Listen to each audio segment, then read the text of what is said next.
The cafeteria of orbital station Kepler 7 had seen many species pass through its doors. Chef Bronto, a towering Vexalian with 6 arms and scales that shimmered like polished copper, had served everything from crystallized methane treats to live squirming delicacies that only the bravest carnivores would consume. But nothing, absolutely nothing, had prepared him for the day Mira Solon walked in with her charges. The human woman stood at the entrance, her auburn hair tied back in a practical ponytail, wearing her standard-issue station jumpsuit. Behind her, 6 small humans, ranging from ages 4 to 7, peered around her legs with wide, curious eyes. The other species in the cafeteria immediately tensed. Word had spread quickly through the station. Humans were predators. Apex predators from a death world called Earth. "Good morning, Chef Bronto," Mira called out cheerfully, guiding the children forward. "These are the kids from the human settlement ship that docked yesterday. They're here for the Junior Cultural Exchange Program."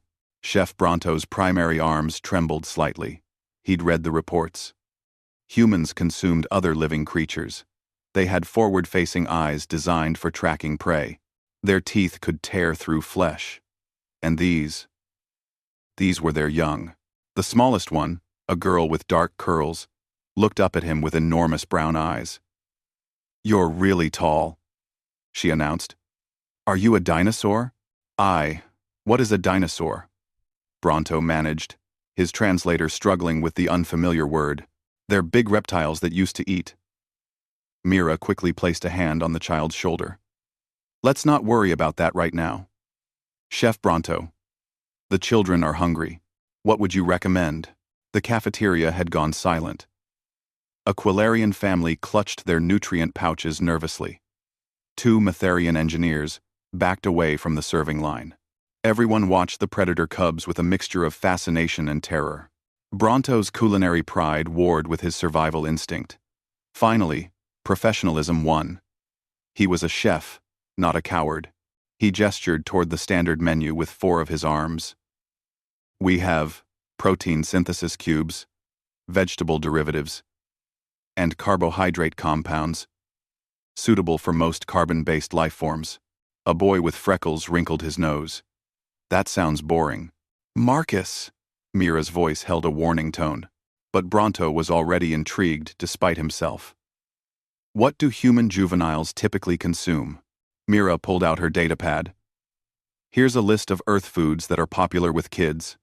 I've included nutritional breakdowns and preparation methods." Bronto scrolled through the information, his eyes widening with each entry. Pizza, a flat bread covered in dairy secretions and processed meat. Macaroni and cheese tubular pasta, drowning in more dairy. Chicken nuggets processed bird flesh formed into geometric shapes. And something called peanut butter and jelly sandwiches that appeared to be plant-based paste and fruit preserves between bread slices. "Your young consume such complex preparations?" he asked. Fascinated. "They're pretty simple, actually," Mira replied. "Human kids can be picky eaters. These are comfort foods."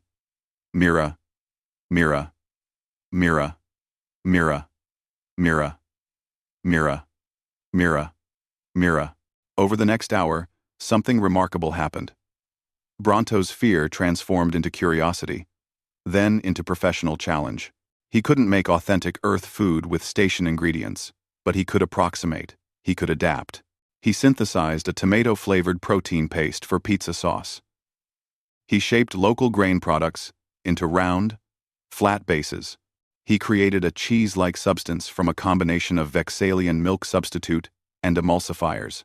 The human cubs watched in fascination as his 6 arms worked simultaneously, chopping, stirring, heating, and assembling.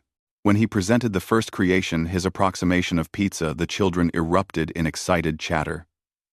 They descended on it like the predators they supposedly were, but their enthusiasm was joyful, innocent. They laughed and talked with mouths full, sharing bites with each other. "This is really good," the curly-haired girl announced. "It tastes like the pizza on the ship."